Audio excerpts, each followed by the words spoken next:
to stand on, which wasn't very cool or credible. But that was 30 years ago. But 35 years ago, I joined the Navy. Sort of a not too dissimilar story. Didn't really know what I wanted to do or be when I grow up. I still think I have that challenge now. And I joined the careers office is about a mile or so down the road. And I remember got accepted by the Royal Air Force. I was kind of, I wanted an adventure, and there was something about that wasn't quite right for me. And I went into the careers office, and there was a steely, bearded, Geordie who was there, like looking at, going, what do you short woman with big permed hair? It was the 80s, right? It was I think you had permed hair as well. I tried my hardest. But I was kind of looking at her, trying to psych me out, thinking, this is not for you, my love. And I went in, and for me, I just found the home. I found, like, this is the place that I knew I was going to be. This is going to start my adventure as this young 17-year-old. But he encouraged me to go and finish my A-levels. So I went and finished my A-levels, failed my A-levels, and then thought, my world is over. What am I going to do now? Because I found my compass. And one I could actually see over at the time, not as would happen later. And he went, oh no, you totally fit. You totally fit what you want. You're a bit strange, but you totally fit. And please come in. And I joined as a young radio operator. So I didn't join as I'm an officer now, and I'll come on to that in a second. But I joined, and I was blue. So in those days, it was 21st of March 1988. So just 35 years last month. I know, I joined at 6. And for me, it was the best thing I could ever have done. But at that time, women couldn't go to sea. The height limit was 4'10", and you had sort of specific jobs that you could do, and it was very much shore. It was all shore-based stuff, but you couldn't go to sea. But it's strange. I run an organisation now called NPW and Power Collective, which are all about talent and role models and opportunities. But at that point, I never thought I was being deserved, because it was just the way it was, and it was giving me a route to find an adventure. And a few years later, I got tapped on the shoulder, and we talk a lot about mentoring and sponsorship now, and I got that tap on the shoulder that went, I think you should go and be an officer. And I went, they don't let short northerners go and do that. But it was that person who sort of stood with me and went, this lieutenant commander, and he just went, I think you should give this a go. And I'm like, they don't let northerners do that, I'm pretty certain. Now they let Midlands people do, don't they? That's not for me. And I did it, and I took that step, and I went off, and they're like, well, which trade do you want to do? And I went off to, I suppose, the same path that you started, until I realised I was too short. What they didn't do, when I joined the Navy, I'm still the same, 5 foot and a teeny tiny half. When I went through Dartmouth to start my officer training, they never remeasured me, and the height limit had up to 5'2".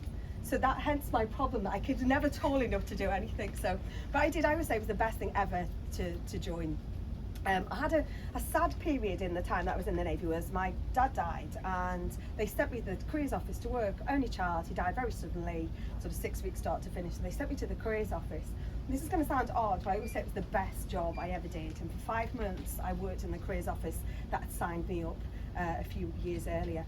But one week, the Royal Navy presentation team, an engagement team, came into town, led by a Royal Marine. I do think he was dead certain on just getting me absolutely drunk and in trouble, the whole kind of. But I got to go and visit the schools, and they sort of wheeled me out, if you like, and I had this piece of paper I had to read at the end of the presentation, which is, at the moment women can't go to sea, and because it was before I went through the officer training. But it was the conversations I had afterwards, when you were breaking down the set and you were back in your civvies, and my permed hair was out again, and you're in your jeans, and you're having those one-to-one conversations with these young adults, sort of 15, 16, 17 years old, from sort of Bootle over in Birkenhead, Netherton, all around sort of, and quite a lot of city centre schools. And that 2 weeks, and it wasn't until a long time afterwards I realised that's why I'm so passionate and do what I do now, because the influence I had on 2 young adults that day, they joined up within 6 months, a young man and a young woman.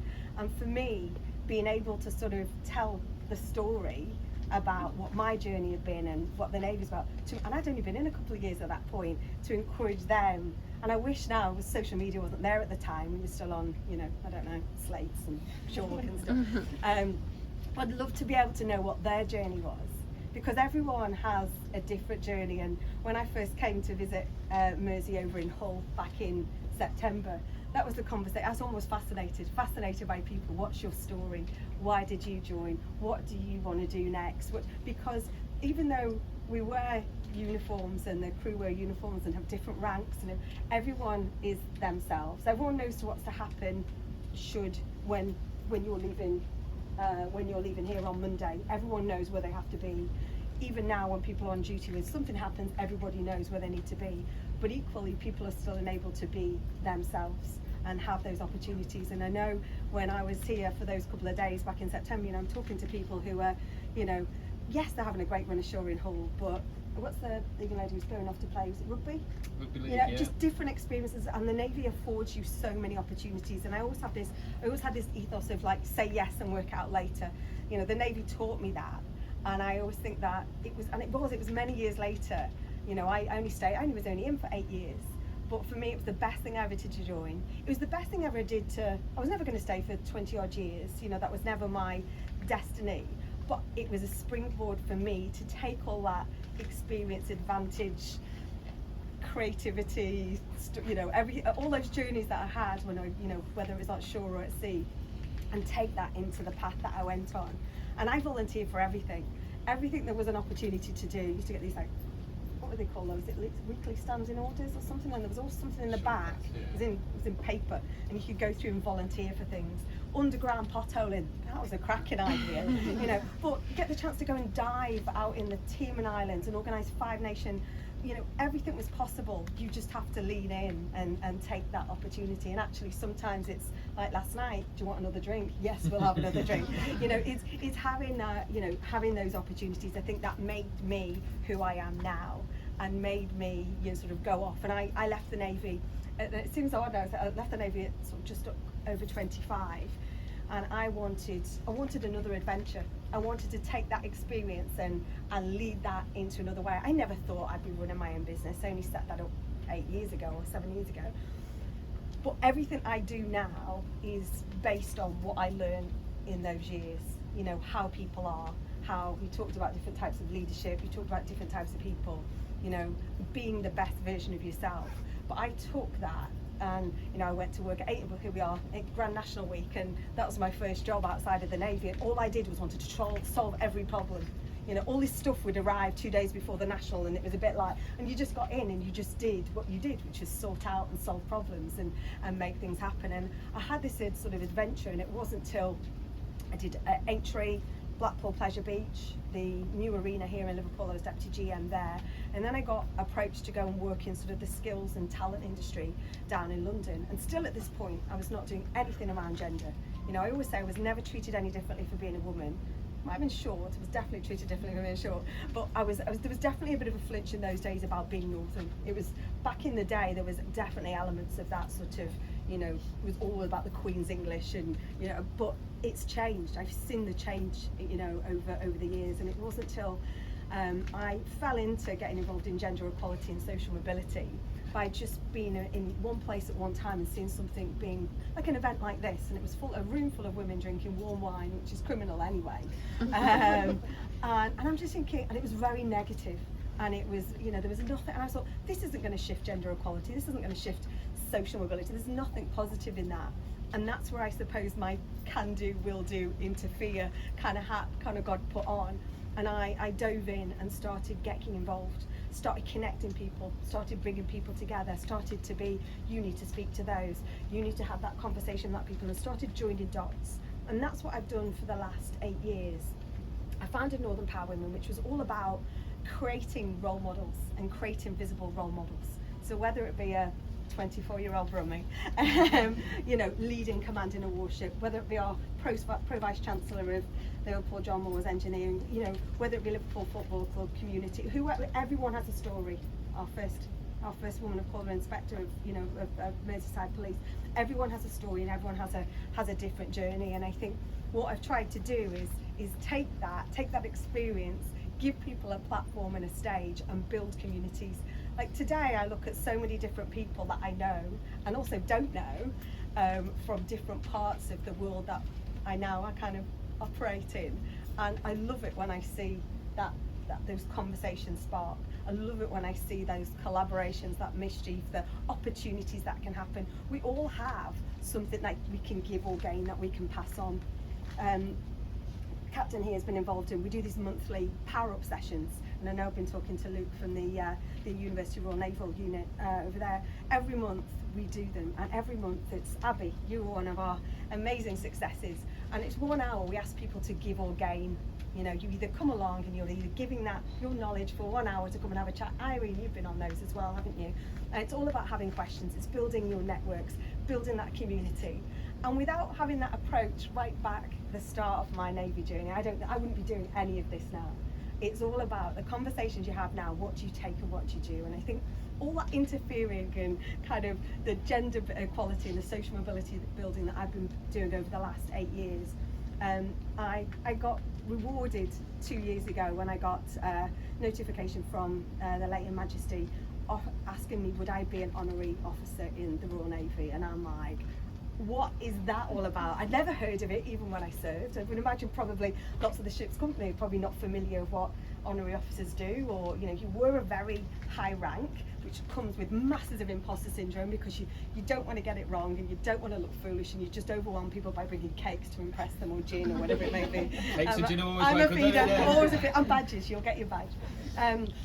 But for me, I was awarded this honour, and I'm like, what is it? You know, what is an honorary officer? There's 39 of us in the world.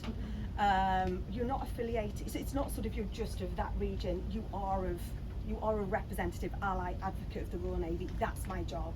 Talking to people about the Royal Navy, bringing people from probably sort of elements of yourself that might not come into, you're not maybe on the guest list for the, you know, every time a ship comes in and there's lots of MERS and things like that. And for me, it's about bringing you into the world of the Navy and vice versa. We're not joining you up. We will do by about 3, I think, but you know, it's about it's about that advocacy. It's about understanding what the Navy is. It's about being part of that community, and I'm massively proud to have this honour to be part of, you know, a very, very small cohort. As I said, there's only 39 of us. There's only 3 of us in the north. There's only 5 females. I'm the only female in the north. You know, and sometimes I get the imposter syndrome. You know, Daniel Craig is an honorary officer. Bert Grills is an honorary officer. Penny Morden, the MP, and you just think, gosh, where do I fit into this? And then you go, no, actually, I do fit. I fit at the top of the gangway today, or on the gate 4 there. It's me and my team were waiting to come in. There was a little boy and a little girl, and it took me back to that school, even though they're really tiny. And they're like, what do you do? Is the ship open? And we started having the conversation and saluting and marching with them. I must have looked a fool, but you know. But there's something in that. It's not about recruitment. It's not always about that. It's just about going, come in, have a look. This is an amazing environment, amazing people, amazing humans, and I'm massively privileged and honoured to be the honorary officer for HMS Mersey, and for the hospitality that Mitch has afforded me and my team to come and take over the bridge today. You know, so we take it really seriously. So I really appreciate all of you taking your time to come today. And you know, we want to actually we have got some exciting news. We're allowed to say about the. Yes. Yeah. So next month we wanted to do one of our live power-ups on you know, here today, but obviously universities are out at the moment, or colleges are out, but the ship is coming back for Eurovision. So it all started by Alex, this man over here. He's the man who's got to take the credit for it. So we put onto our social media announcing about Mersey coming for the hometown visit. And we were like, how can we generate a greater audience? So we're like, well, let's talk about Eurovision, you know. So the line was, Eurovision isn't the only thing coming to Liverpool, Mersey's coming back, you know, which got a little bit of interest, but not that much. And there were plans for another ship to kind of be here, but for whatever reason, that's all kind of fallen through. So the berth, you know, cruise terminal at Eurovision became available, and the regional commanders team were like, we'll take it. We don't know what ship's coming yet, but we're going to take that space if we can.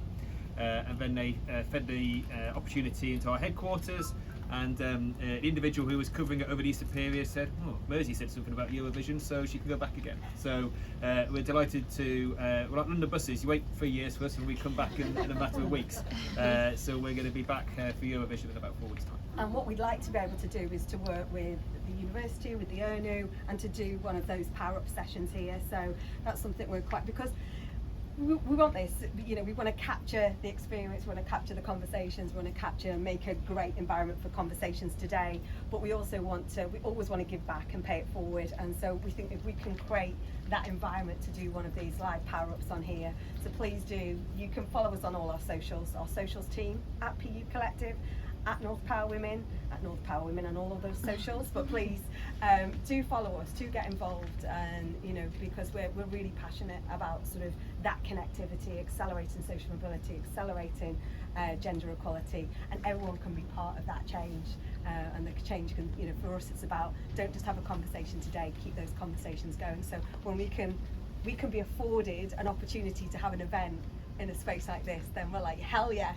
we'll be there, because it you know, it's amazing. So I would love to open up now. Has anyone got any really awkward questions for James? Just